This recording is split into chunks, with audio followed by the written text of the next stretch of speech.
I'd like to call the Joint Facilities, Security and Transportation and Teaching and Learning Subcommittee meeting to order, please. Turning it over to the superintendent. Thank you. Good evening, everyone. We'll read the typical statement we do for the convening of subcommittees. This joint subcommittee meeting is not a meeting of the whole school committee. Therefore, per open meeting law, only subcommittee members may discuss, deliberate, and vote on matters before the subcommittee. The subcommittee meeting members are as follows. For Teaching and Learning, Chair Amelio, Lebo, Paul Bergoli, and Catherine Hubley. And for Facilities, Chair Catherine Hubley, Tina Cahill, and Doug Gutro. Thank you. So we're here to discuss the reopening of the Amelio, Della, Chiesa Early Childhood Center for pre-kindergarten classes and Lincoln Hancock Community School kindergarten classes. Does anybody want to discuss this? I have a couple of things I'd like to start with, but would anybody prefer? So I was looking at this from a teaching and learning perspective. And today I actually went on to the school YouTube site and watched the meeting again, so that I could really hear it from that point of view, and having the principal back in my ear talking about the challenges that she faces and so many of the educators face in that building, and being able to give kids an equitable space to learn. And in some of the pictures, I'm sure you remember what some of the pictures look like, where they're actually in hallways and in little cubby holes trying to teach students without walls, and supply services for special needs students without walls. And they've already had a problem and had to move one of their kindergarten, their transitional kindergarten class out because they didn't have enough room for it. So those kids are already moved out of their neighborhood and are no longer being able to be served. So I know that we have a lot of facilities challenges in the district. I think we have full schools. We heard that the other night when we had a school that we would have liked to have maybe put another classroom in, but there wasn't another classroom to put that school in. And so I think that you people on this body in the future are going to have to really do some discussions about facilities moving forward, and potentially looking at redistricting. But I think for this particular thing, the right thing to do for these children, these students, the children, the teachers, especially the parents, is to make sure that they have spaces that are safe and able to be safe instructional spaces for them. And I don't believe, after hearing her again, while watching that video, she doesn't feel is adequate.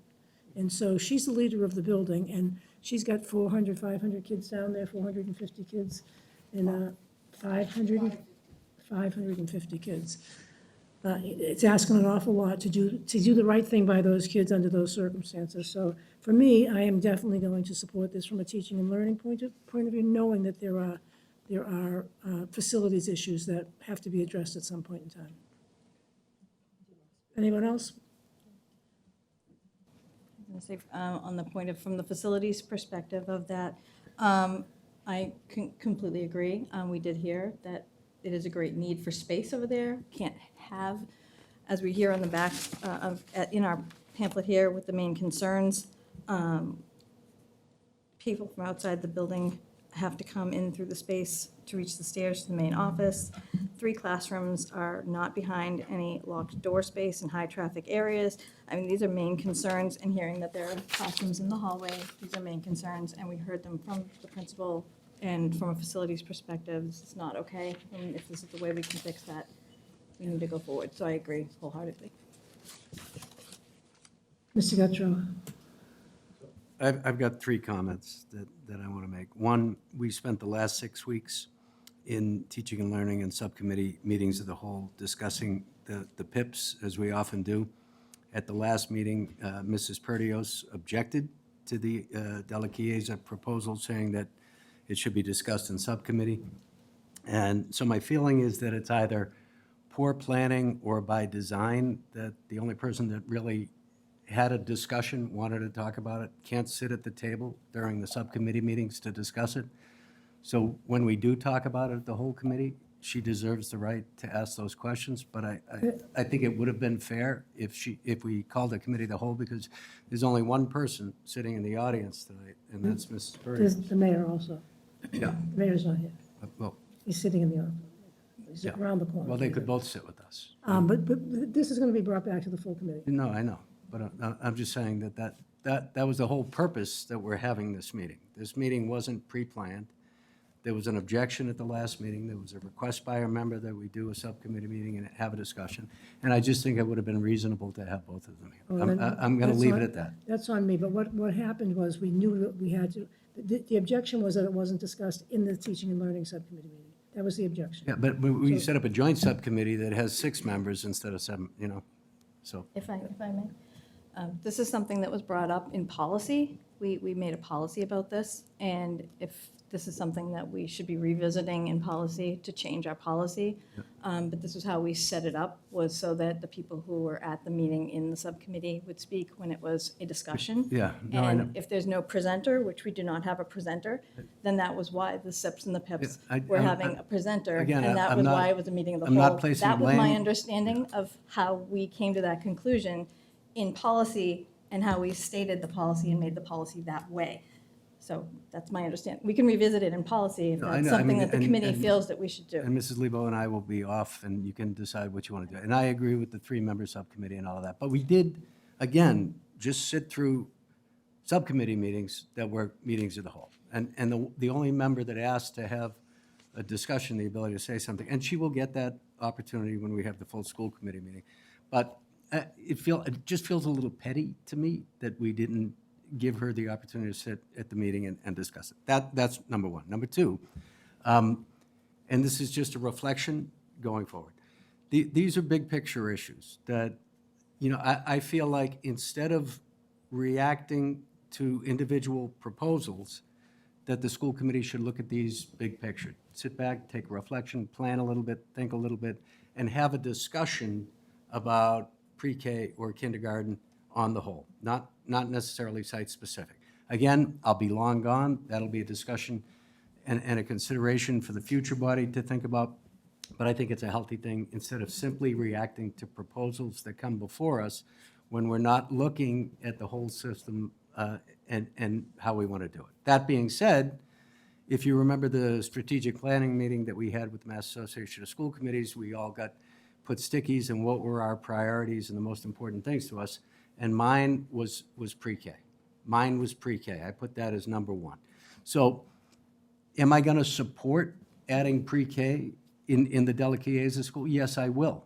But it would have been a nice, healthy discussion if we could have had a bigger picture talk about pre-K citywide and have an opportunity to talk about locations instead of just reacting to a single proposal. So those are the 3 points that I want to make, that I think it would have been more respectful and productive if the person that asked for the subcommittee had the opportunity to speak. Number two, if we looked at it a little bit more strategically. And number three, that, again, pre-K was my number one priority, so I'll support it because pre-K was my priority.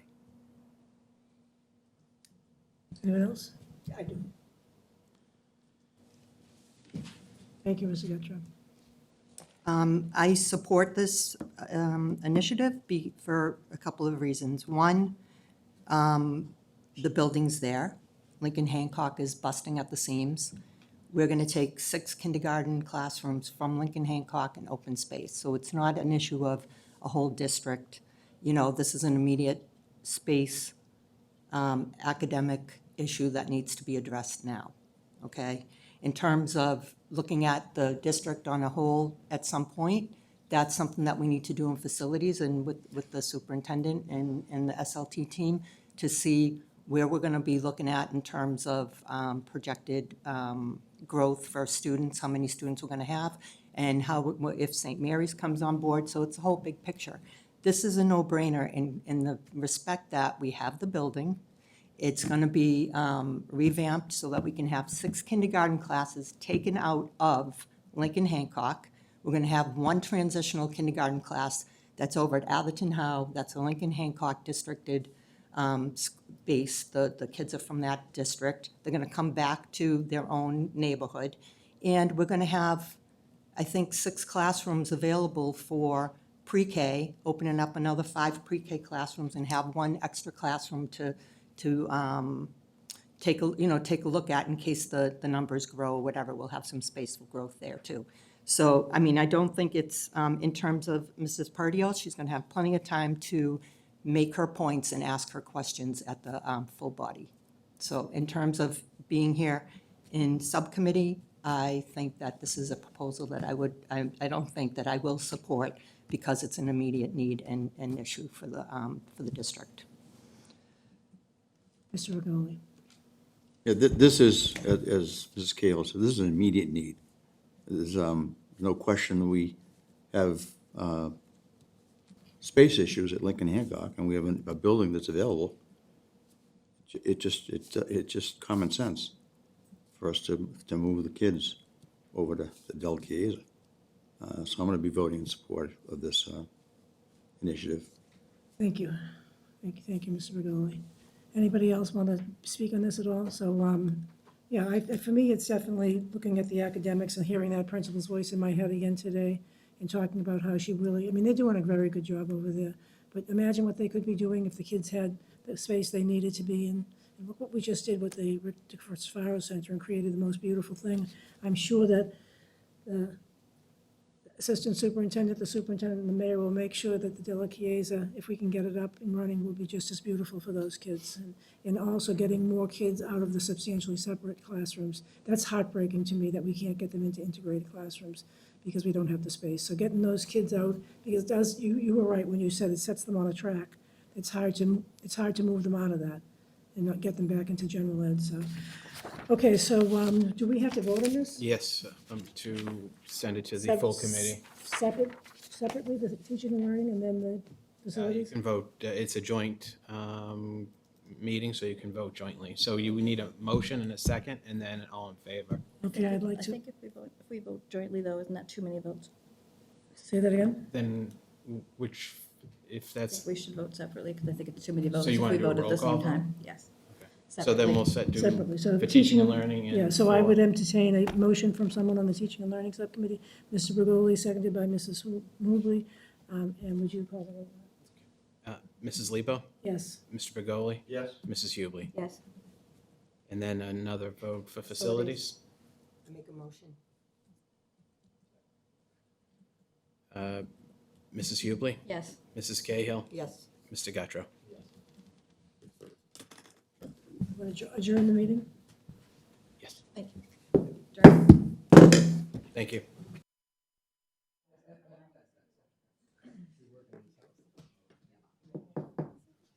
I'd like to call to order the regular meeting of the Quincy School Committee for Wednesday, December 10th at 6:30 PM.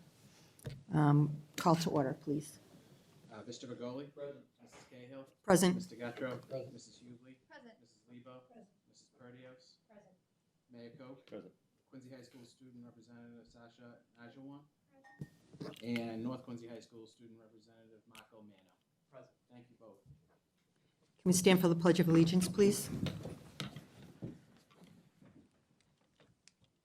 I pledge allegiance to the flag of the United States of America and to the republic for which it stands, one nation, under God, indivisible, with liberty and justice for all. Superintendent, do we have a memoriam? No memoriams. Thank you. Is there anyone here tonight for open forum?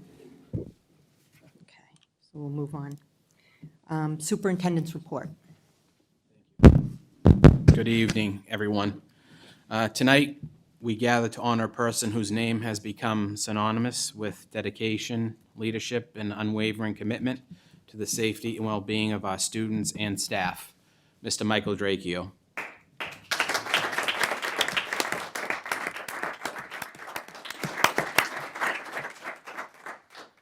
Michael's career with the Quincy Public Schools spans an extraordinary 30 years, but his story here begins long before he ever stepped into the role many of us know him for today. He first joined our district as a physical education teacher, bringing with him an energy and passion that inspired students to push themselves, to grow, and to believe in their own potential.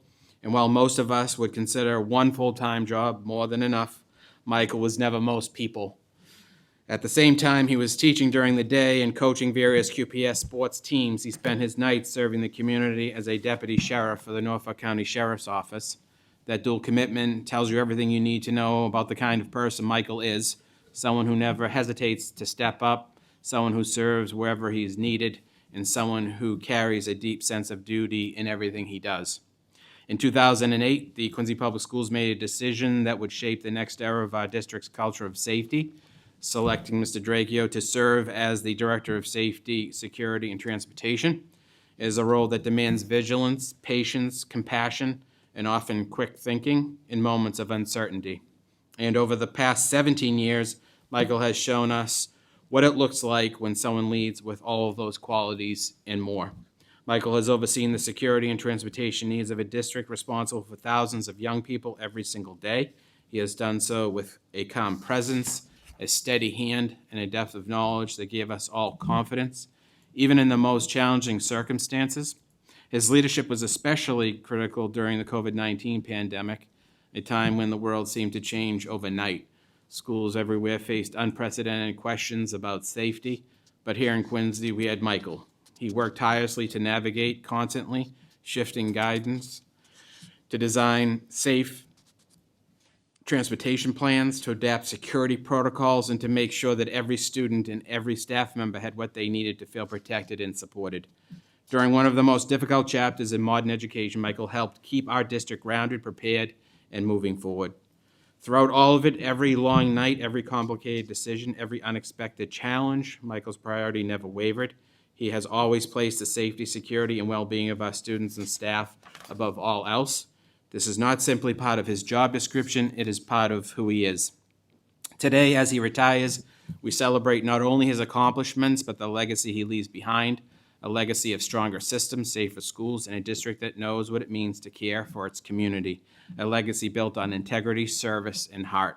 Michael, on behalf of the Quincy Public Schools, we thank you for your years of service, for your leadership, for your sacrifices, and for the countless ways you've made our schools better and safer. Your impact will be felt for many years to come. We wish you a retirement filled with rest, joy, adventure, and all the things you finally have time to enjoy. You have earned every moment of it. Congratulations and thank you.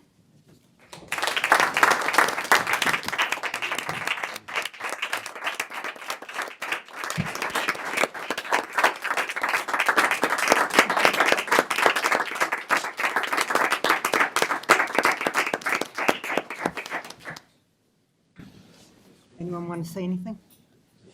Yes. Do you want, Mayor? Thank you, Madam Chair. Michael, Kevin, the superintendent, said it all. However, I would add to that in the sense of you interacted with several city departments, namely the police department, but several of those police departments. You always had a professional way about you. I know each of them respected you and worked very well together. We're one city, and you recognize that in your role, working with others. I have fond memories of your dad and the long public service that your family has been involved in. So a little something celebrating our Quincy 400 from the mayor and the members of the school committee. We wish you all the best, and I'm sure we'll see you around. Thank you, Michael. Hold on. Thank you. Yeah, no, I just, as I said, as members of the leadership team have got up, how spectacular the leadership team is. Mike has been terrific. He is a fellow basketball junkie, and we talk about basketball oftentimes, but the mayor pointed out his professionalism, which I think is incredible, impeccable. And you go across the city and you see Mike Draicchio everywhere, but most importantly, when you need him, he's there. He shows up. Always available 24/7. I don't know when the guy sleeps, you know? And Courtney pointed out that, you know, she's never seen him doing anything but standing, you know, because he's always on the move. He's got somewhere that he wants to go because he's looking out for the city. So it's just been a privilege to work with Mike and know Mike over the years. And I don't know how he's going to sit still in retirement. I can't imagine that that's going to happen, but I wish him nothing but the best. Mrs. Lebo. Yeah, thank you. I think I've known Mike as long as he's been here, because we've both been here that long, but it's absolutely true. You are always there. As soon as you walk into the building, you're greeted by Mike, As soon as we walk into this place, he's always here. When we're here, he's the last one to leave, always, always, and there before anybody gets there, and really gives us all a sense, especially when things have been tense, give us all a sense of calmness and security. So I know that was your role, and it worked out well, and I just appreciate all your time. Thank you. Thank you. Thank you, Mike, for all your years of service. You know, as head of transportation and security, you are the top person responsible for the safety of 10,000 kids in our schools every day. And you don't take that role lightly. Professionalism, I think everyone has mentioned, and I wrote that down as the first thing I was going to say in my comments. Always professional, always serious, never taking this lightly. And you know the role you have, and you do it impeccably, and you just always take it seriously. So I appreciate that. As having 3 kids in the system, I feel safer knowing that you're leading the train on that and the protocols and the staff on that. So I appreciate that. And I do hope you get to sit down. We talked about these chairs that school committee members get and that you don't get a chair. And I said, well, he doesn't sit anyway, so he doesn't really need a chair, right? So I do hope you get to sit down on something and play with your dogs and take a minute. And as Superintendent said, and you've earned it more so, and we just so appreciate you. Thank you. Mr. Bergoli. Coach? You're gonna be missed. You're a fixture here. You've always been here for us. You've always been here for the city. Your dad left you a legacy, and you carried it on. We're not gonna name a square in your honor, but maybe we'll do something other than that. But I consider you a friend, and over the years you've been that person to me. And I appreciate that very much. It means more than you know, especially from a fellow Italian. The only thing I'm concerned about is who's going to take over the candy?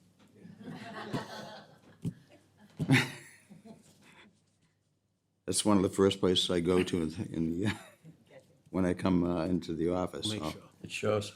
yeah, I'll have you know I'm under 190 now, from 200 and something. So Thanks for that update.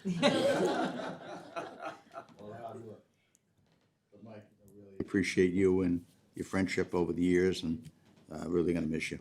Good luck. Michael, congratulations. I'm going to miss you on Mondays, pulling up to the driveway and dropping off the agenda on Monday afternoons. I hope that this gives you the time now to finally take that trip to Italy that you've been hoping to take. And I'm sure we're going to see you, and we'll see you around the city. So thank you for everything. Thank you. All set? Yeah, do you want to take a picture, Mike, with us? You don't mind? Do you want to say anything? Real quick. I'll try to make it quick.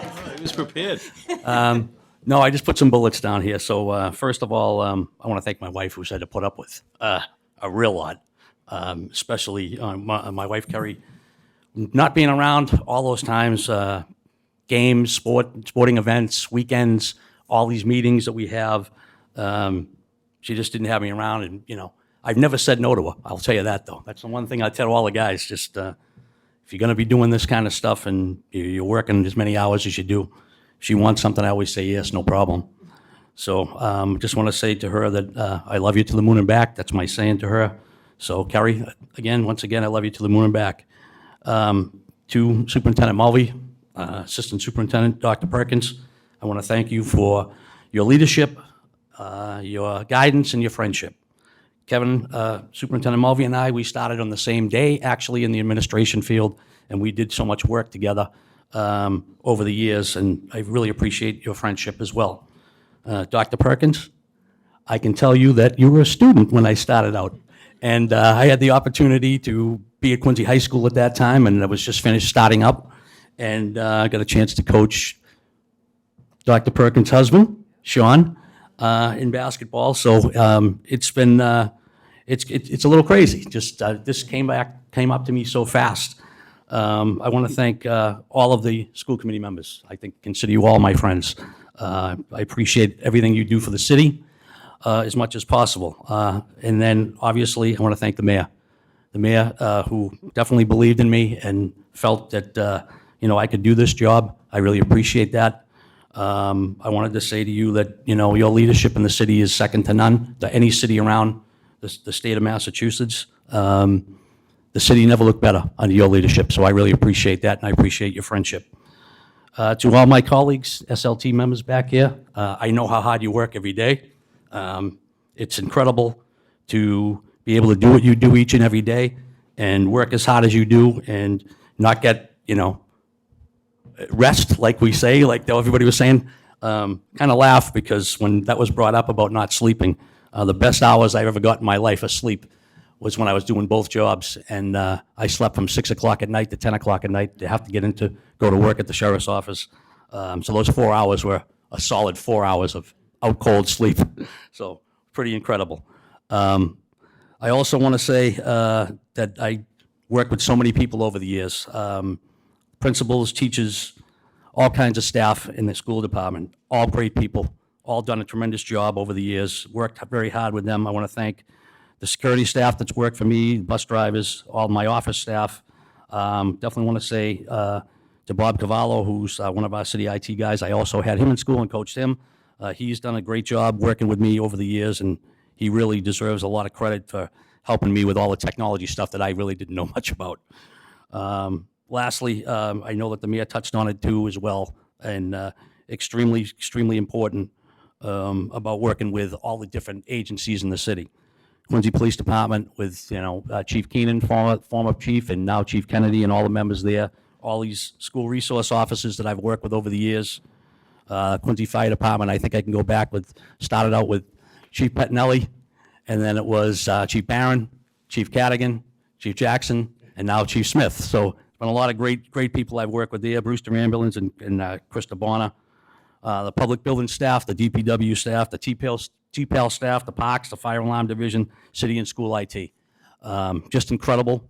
So many people you touch and work with on a regular basis. I want to thank Laura Owens also, who helped me out a lot, I must say. And a couple other people I wanted to thank that I work with, coaches, John Francisini, Ray Papil, Bob Sylvia, and Christine Prendeville. They're all people that I work with and had inspiration in my life too. So I'm going to leave it at this. This holiday season, I love this season. It's my favorite time of the year. Got to see the tree lighting, get to see the parade. Great events in the city. I'm a Quincy guy. Don't want to ever leave. Grew up in Quincy, went to the school system, all through the school system, and decided to buy a home here and never left, and I want to stay here forever. But a quote from my favorite Christmas movie, and I just want to say, no man is a failure who has friends. And I think everybody knows that movie. It's a Wonderful Life. So thank you so much. Appreciate it.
All set?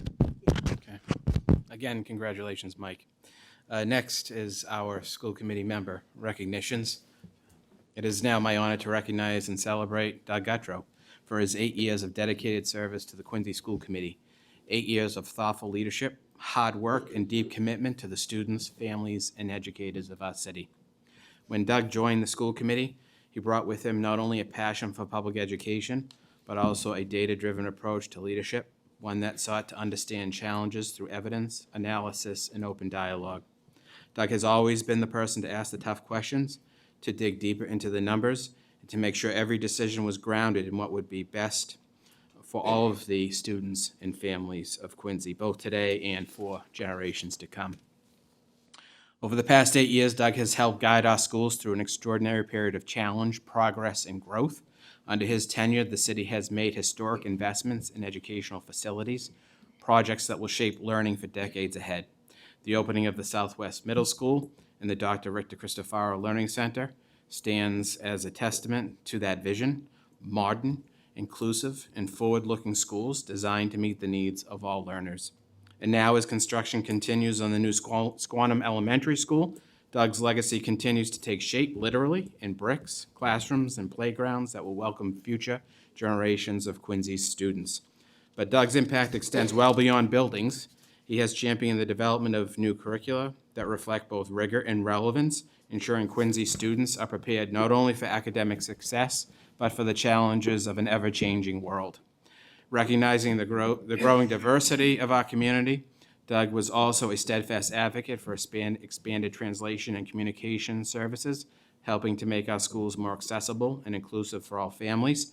His efforts have strengthened trust, transparency, and engagement across our city. Through it all, Doug's service has reflected the best of what public leadership can be: principled, pragmatic, and deeply rooted in care for the community. Doug, on behalf of the Quincy School Committee, the Quincy Public Schools, and the families we serve, we thank you for your tireless work, your thoughtful insight, and your unwavering belief in the power of education. Your legacy is not only in the new schools that stand across our city, but in the stronger, more equitable, and more connected school system that you've helped to build. Congratulations. Thank you for your 8 years of remarkable service. Congratulations.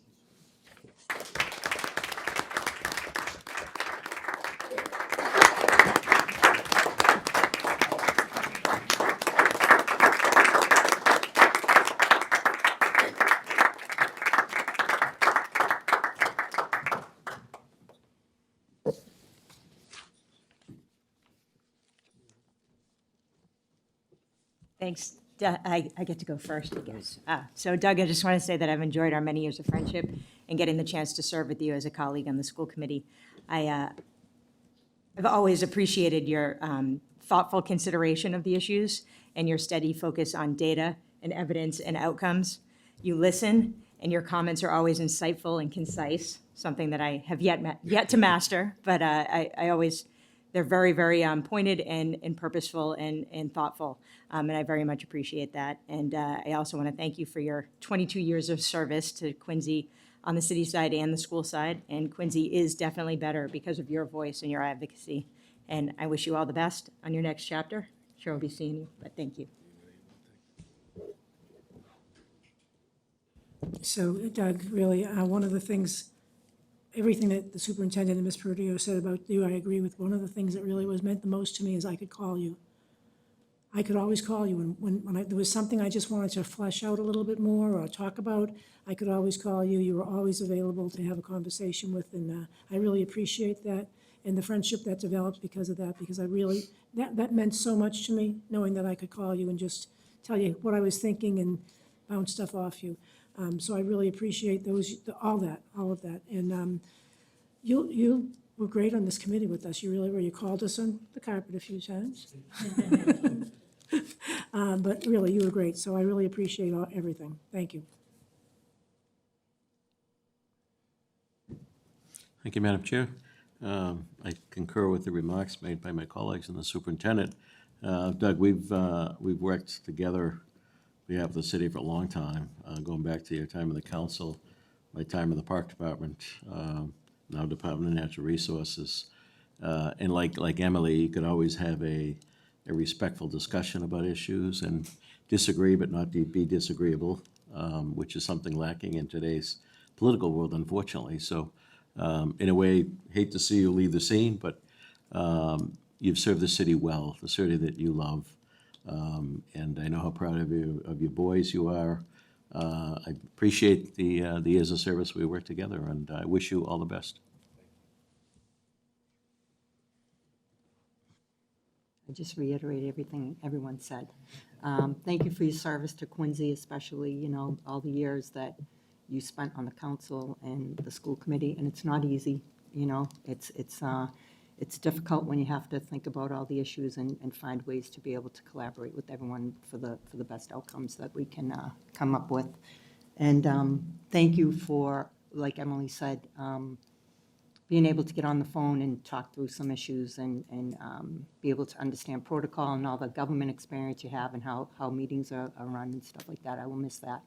And good luck with your next continued government service. You have a long life left, and we'll be watching from afar. Thank you. I just have one more thing, a question for you, Doug. Which is harder? Which is more work, the school committee or the city council? The truth. Which is more work? More homework?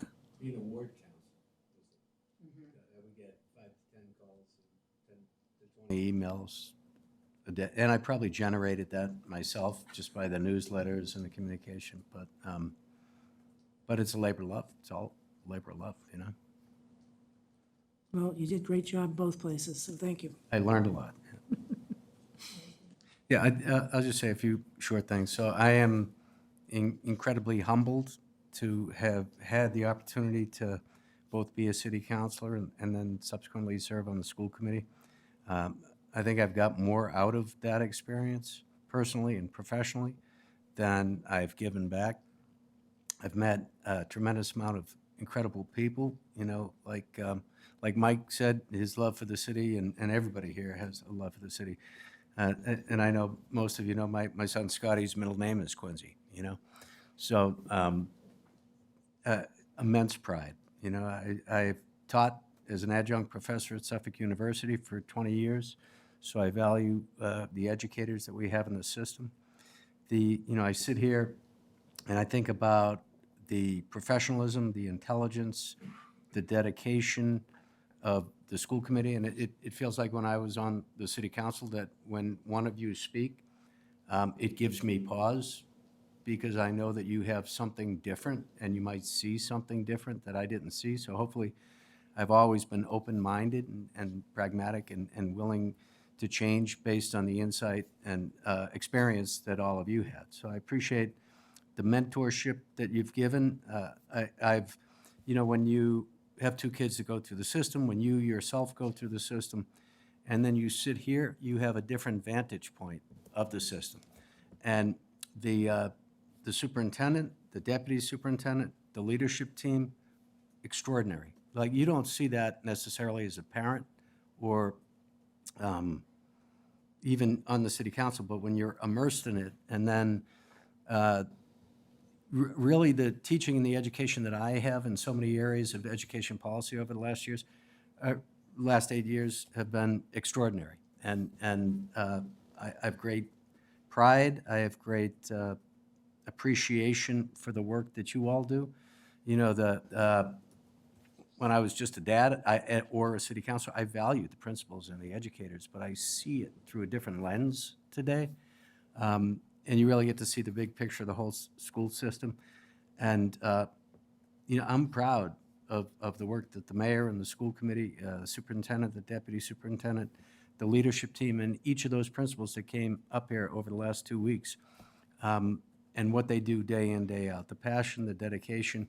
You know, I think QPS has a phenomenal school system, and I got the opportunity over the last 8 years to meet some of the most dedicated, committed, bright, professional, creative people in the education field, and I'll be forever grateful. So, thank you.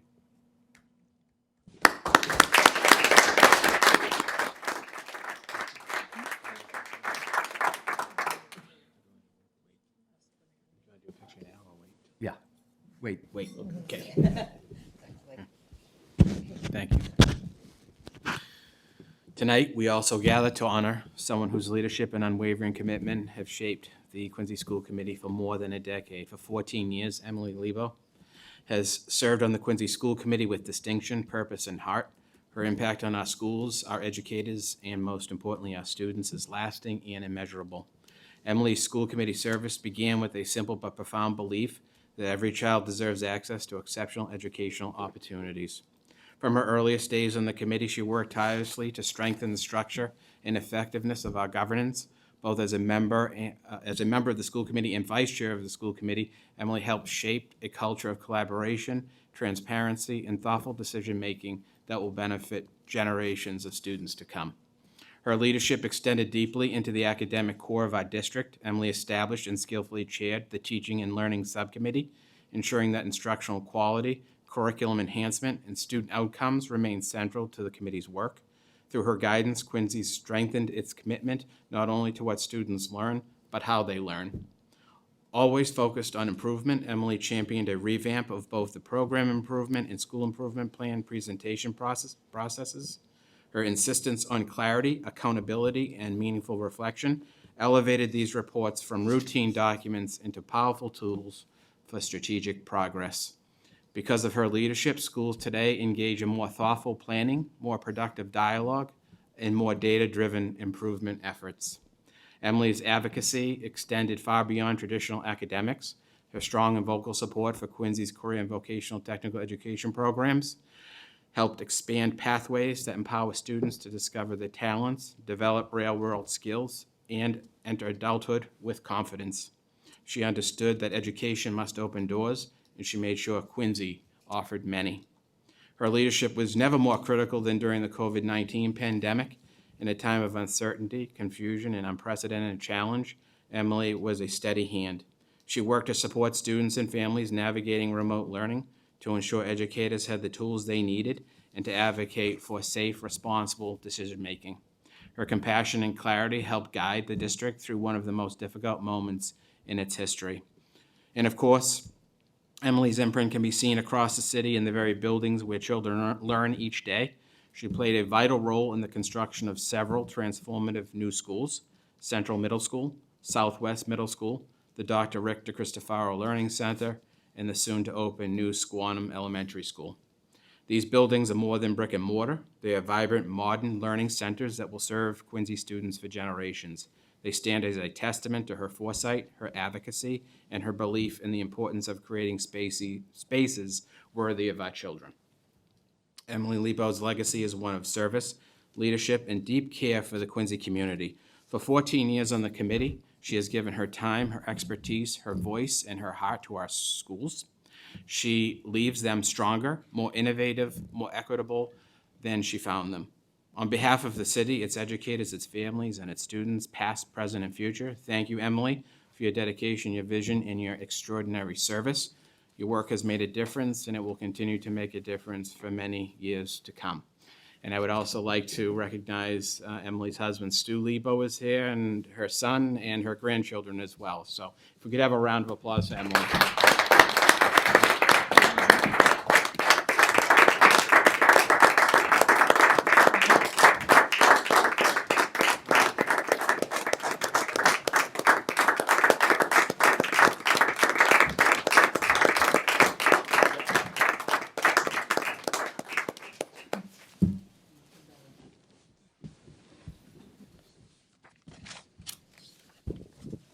Thank you, Madam Chair. If I could add to those very eloquent remarks, Emily, I've known you a long time. You were an early supporter when I stepped into the arena.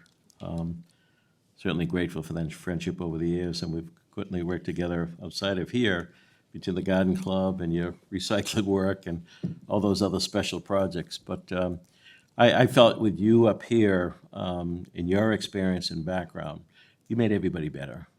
You pushed without being critical. You challenged without making anything personal. I remember the old E.F. Hutton. You know, when Emily spoke, you listened, because you came from a place, you were there, you served.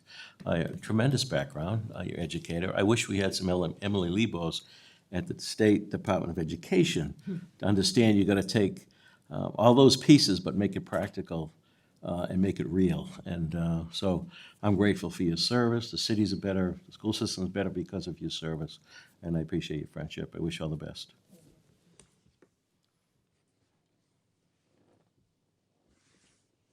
Thank you. I am honored and proud to have gotten the opportunity to serve with you, Emily. Emily is my friend and my neighbor, so I know she's not going anywhere. To me, I'll see her around the neighborhood in the garden club and Stafford Park, everything. But Emily is a wealth of knowledge, and I have picked her brain on numerous occasions, and I know when I call, she answers the phone, and when I text, she answers the text, and many times, and I will not stop doing that. So that's fair warning, if you're in Jamaica or Australia, I'm still going to be calling and texting you. So I'm very proud to work with you. Thank you. Emily, I've always valued your deep knowledge of the Quincy school system, your focus, incredible focus on the Chapter 70 programs and all that that entails. There's so much, and you know so much about it, and are such a great advocate for those programs and the tech vocation opportunities we have. In special ed, same thing, the opportunities and pushing your advocacy for the, excuse me, the RDLC, and just curriculum and staying focused on student learning. Is just fantastic. You've been a strong voice for Quincy students for, over a decade. And I thank you for your time on here. I thank you for giving your service to be on here to do that work. We haven't always agreed on every issue, but every time we disagree, I feel like we have a shared respect for each other and our opinions. And that doesn't always happen, and I appreciate that, to come out at the end of the day and still be able to call you a friend. So I appreciate your time on here and your work on here, and I wish you the best in whatever's to come for you and your family.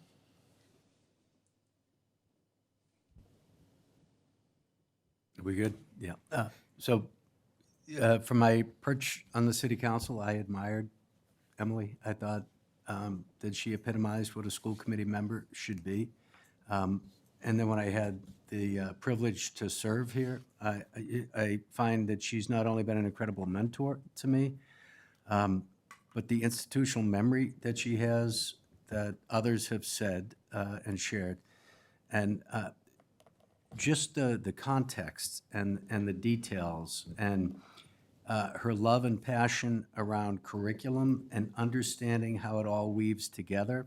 And a lot of the questions that she asks, either in the program improvement plans or the school improvement plans, really show a depth of knowledge, what it's like inside the classroom, and through a lens that only a teacher can see. And it's helpful and instructive, I think, to the rest of the committee to hear when Emily speaks on some of those issues.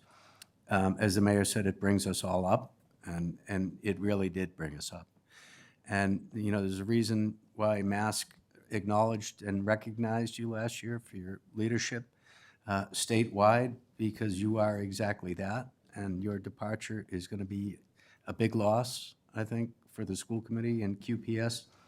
But the service and the legacy that you have left is incredible. So I'm just privileged. I hope we still stay in touch and work together on some level in some place. So I wish you well. Emily? Oh, I'll let you go. Paul, go ahead, Thanks. go ahead. Age before beauty. All right, I'll go.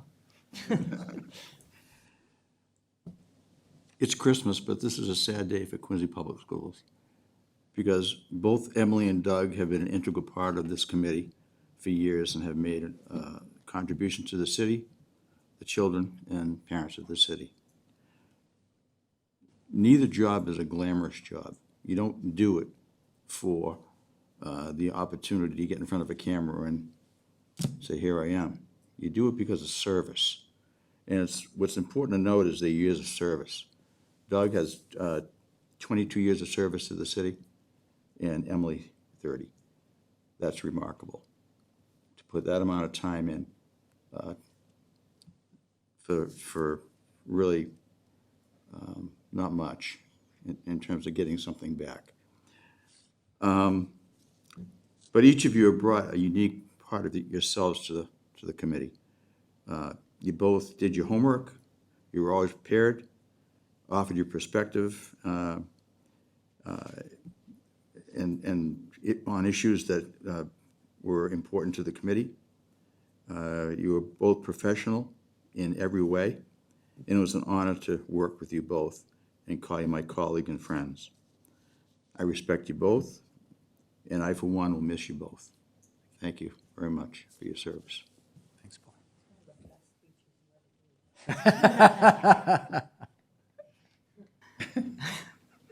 I'm going to miss you so much, you don't even know. I really am. You've been a great example of what a school committee member should be. Open-minded, you have your in-depth experience, academic experience, which is invaluable to someone like me. When people come on school committee or when they're running for school committee, I think to Doug's point, you don't really understand the depth of the work that you're going to be looking at and being involved in. And having you there to be able to, again, like you said, make a phone call, talk through issues, and try to come up with what's best for the students, the faculty and staff, and families. And your commitment, not only to education, but your commitment to Quincy and the families and the students in the city is really going to be missed up here, but I'm going to miss you a lot. So I'm sad to see you go, but I'm glad to see you go. Hopefully enjoy your family and get some travel and take time for yourself. So thank you. Thank you for everything.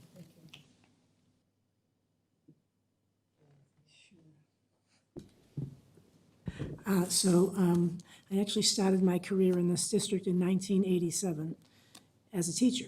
And I still see my students in the city. I bumped into one of them at Coops one day when I bumped into the mayor. She's been an operating room nurse for 25 years.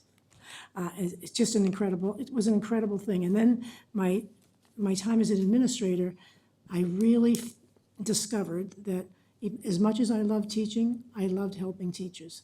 I wanted to do anything I could for a teacher. That was what I wanted to do, anything they needed, because they are so incredibly hardworking. They really are. And it's just been a joy. It really has been a joy to be able to see all aspects of it and to work with so many incredible people, not just the school committee, but previous school committees, and certainly with the SLT. I used to sit on the SLT. It's a lot more robust now than it was in those days. But it's just it really is a pleasure. And I'm not going anywhere, because you see that guy? He's in the first grade. He's in the first grade at Marymount.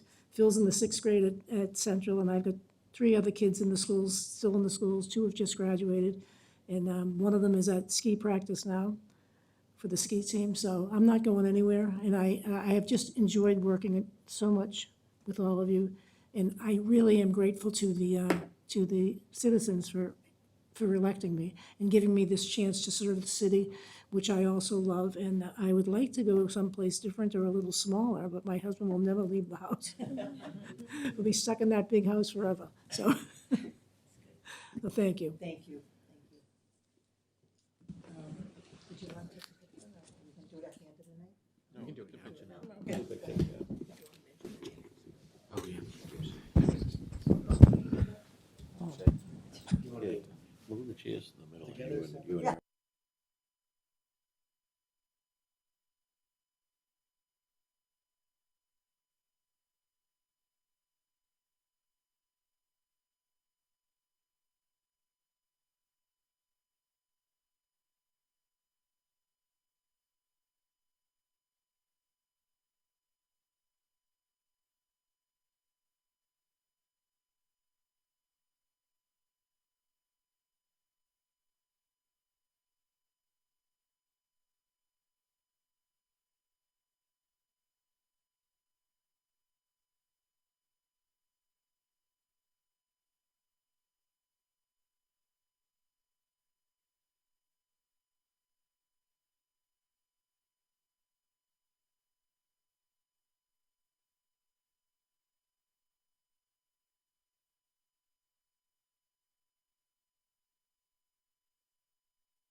And I do want to point out that both Mr. Gutro and Mrs. Lebo have received chairs in recognition of their service to the Quincy Public Schools. The chairs have the Quincy Public Schools seal and the years of service as well. So again, congratulations to both of you.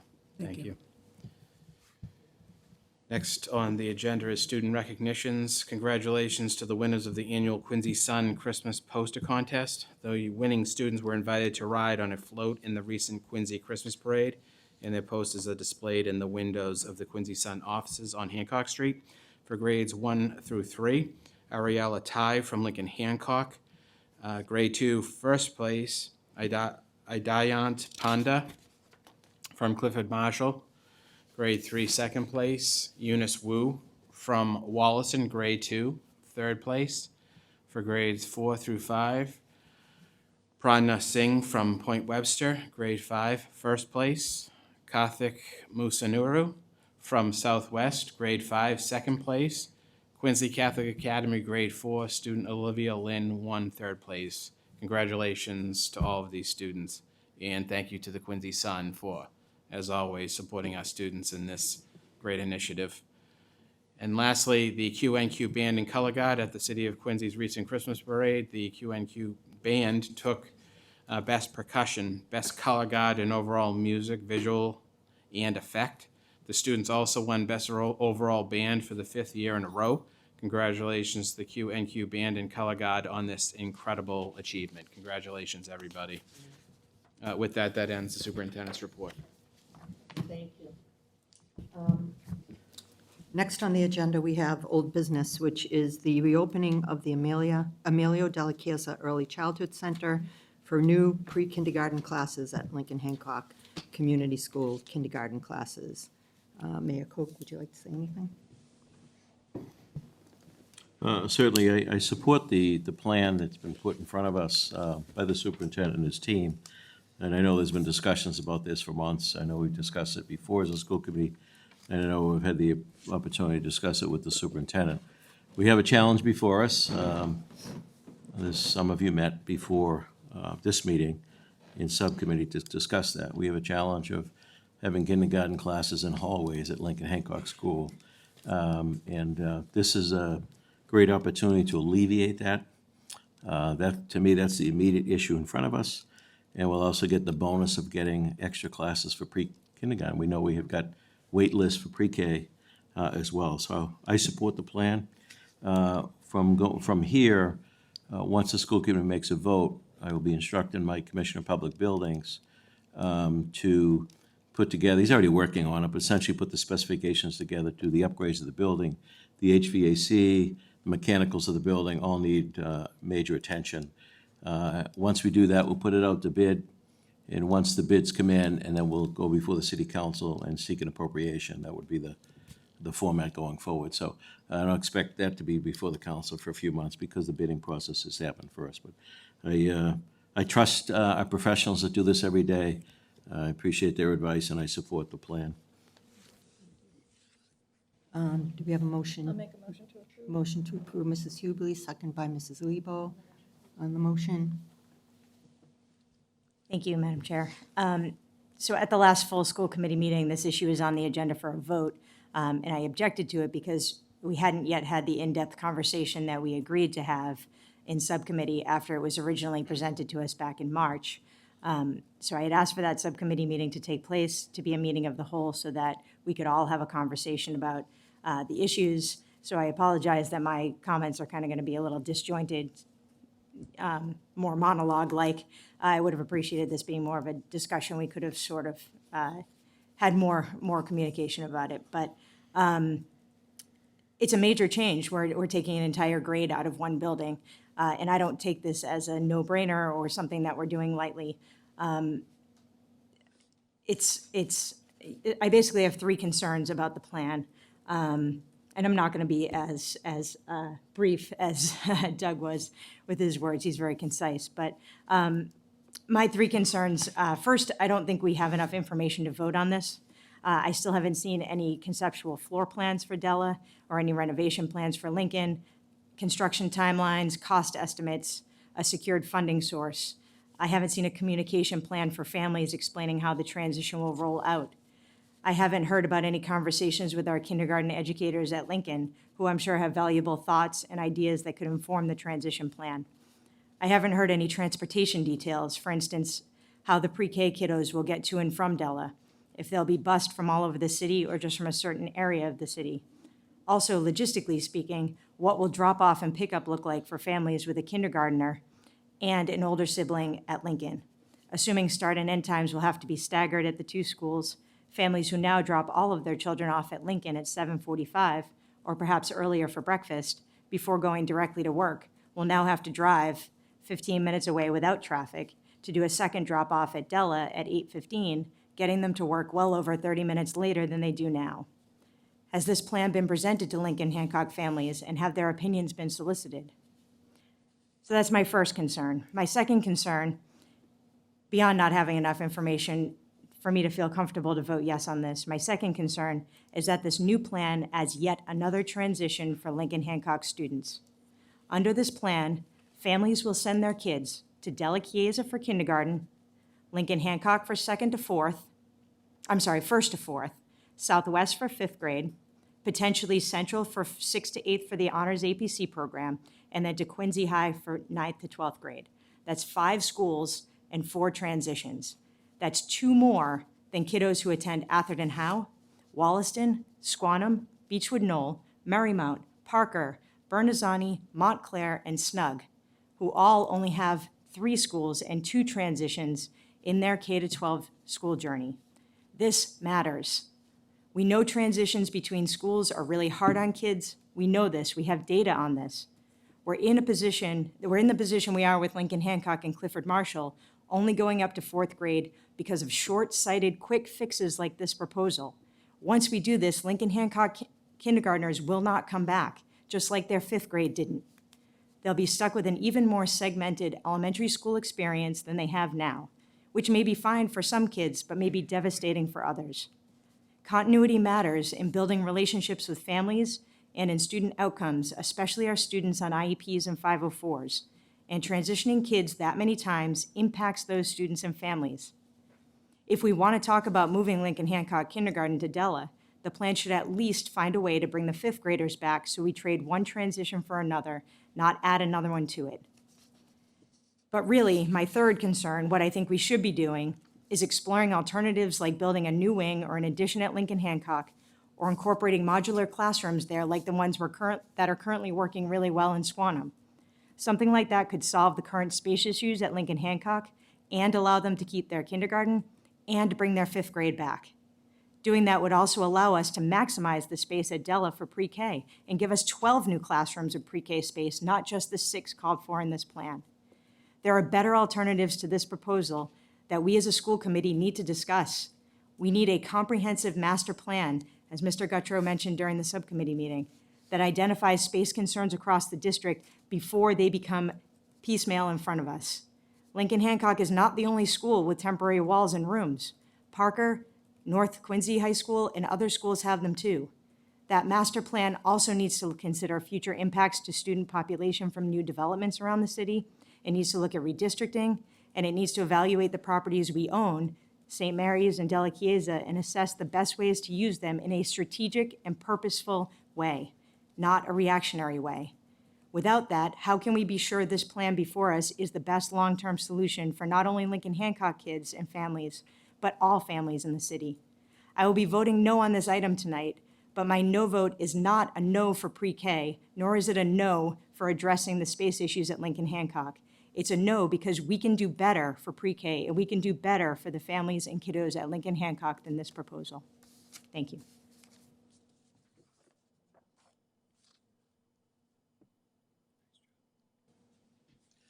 I appreciate the remarks of my colleague, but I kind of resent the tone of it, and this isn't short-sighted.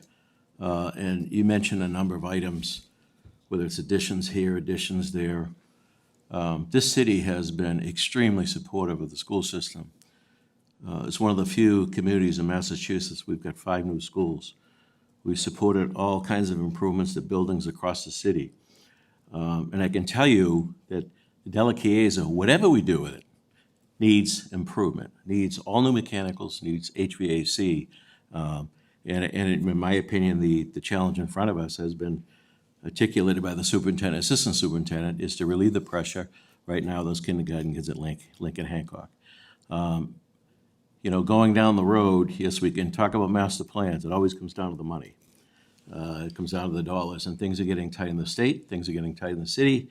I don't anticipate putting any appropriation before the city council in the near future, other than emergency repairs, except for a new school in West Quincy. We purchased a site planned for that before it was bought up, and condominiums built there, well thought out, not short-sighted, but really great foresight in my view. And that would be the next project. Do I think this committee should have discussions around redistricting when that occurs, or when we plan for that building? Absolutely. And I think that for the most part, that will relieve, the density of the Montclair School, because those West Quincy, vast majority go there. And we've built out every space in that building that we possibly can. People want to live here, people want to go to school here, and that's all positive. This is a interim step to alleviate what I think is a situation that is borderline unacceptable. Gives us a fix, if you will, for that. So I strongly support the plan. Roll call vote. Mr. Begoli? Yes. Mrs. Cahill? Yes. Mr. Gutro? Yes. Mrs. Hubley? Yes. Mrs. Lebo? Yes. Mrs. Perdios? No. And Mayor Koch. Yes. Thank you, everyone. Next on the agenda, we have new business. South Shore Educational Collaborative Capital Reserve Account. Superintendent. Thank you. Good evening again, everyone. Before you, I hope that you had the opportunity to read this letter. It is self-explanatory. I am the board designee that the school committee sends to SSEC to represent the Quincy School Committee. SSEC is 8 years away from the expiration of its lease down at 75 Abington Street. I'm not sure if you're familiar with that building, but it is a bespoke building built specifically for and outfitted for the purposes of students at the South Shore Educational Collaborative. We send, obviously, a number of our students to the collaborative that we cannot service here due to any number of disabilities that the students may have. Because of the 8-year remaining lease, the board is looking to either expand that lease or perhaps enter into negotiations with the owner to do a lease to buy. And also, the school is looking to improve its capital reserve account also for the purposes of buying new vehicles, which they are in need for. The capital reserve account will only be funded with SSEC reserve monies. No monies would be coming from the Quincy Public Schools. The reserve monies that would result at the end of the year for the SSC budget would likely be due to student enrollment and revenues generated through increased student enrollment. This is a requirement that the collaborative regulations require a vote of the school committee to establish the capital reserve account. Again, it is the establishment of the account so that the committee, so that the board can fund the capital reserve with any tuition or reserves at the end of each fiscal year. I don't know if you have any questions, but it would require a roll call vote, a motion, a second, and a roll call vote to establish the account. And every member of the SSEC, so every school district that's a member of the SSEC, school boards have to vote the same way. Okay. Mr. Mulaney, what do you think? Come up to the mic, Jimmy. As the superintendent said, it would set up from reserves from basically a surplus in revenues over expenses. There would not be any allocations or assessments to districts. I'm not sure how often and how much they have a positive reserve at the end of the year. So I don't really think it'd be something that would fall financially on the Quincy Public Schools. So what do they do with their excess now? Do they have to return it or spend it, or? I don't believe at the current time they have excess reserves. It's very rare that they do have excess reserves. This year, we're projecting an excess reserve of 200,000, which is why we want to establish the account. So I'll make a motion that we support this. Second. Any other questions? Notwithstanding the typos, I'll support it. It's not a typo. And that was not written by me, just for the record. It's not a typo. I'll Is that second. first Roll junior call college? vote. Mr. Bergoli? This, Mrs. Cahill? Yes. Mr. Gutro? Mrs. Hubley? Mrs. Lebo? Mrs. Perdios? And Mayor Koch. Yes. Thank you. Thank you. Next, we have the consent agenda, which, we have the Air Force Junior ROTC program for referral to Teaching and Learning Subcommittee by Mrs. Hubley. Any? Okay, so move that into for review. Next, we have the consent agenda, which is a roll call vote. Motion to approve the agenda. Mr. Bergoli, second on the motion. Mrs. Lebo? I want to thank Mr. Segala. I bumped into Mr. Richards at Home Depot the other day, and he was telling me about the equipment that they're going to be getting in the metal fabrication shop because of that grant. So I just want to thank you and the people who are responsible for writing for that grant and continuing to write for those grants. They are so excited to be moving into the modern world, so thank you. Anyone else? Okay. All right. A second by Mrs. Hubley. Roll call vote, please. Mr. Bergoli? Yes. Mrs. Cahill? Yes. Mr. Gutro? Mrs. Hubley? Mrs. Lebo? Yes. Mrs. Perdios? And Mayor Koch. Yes. Thank you all. No additional business, communications.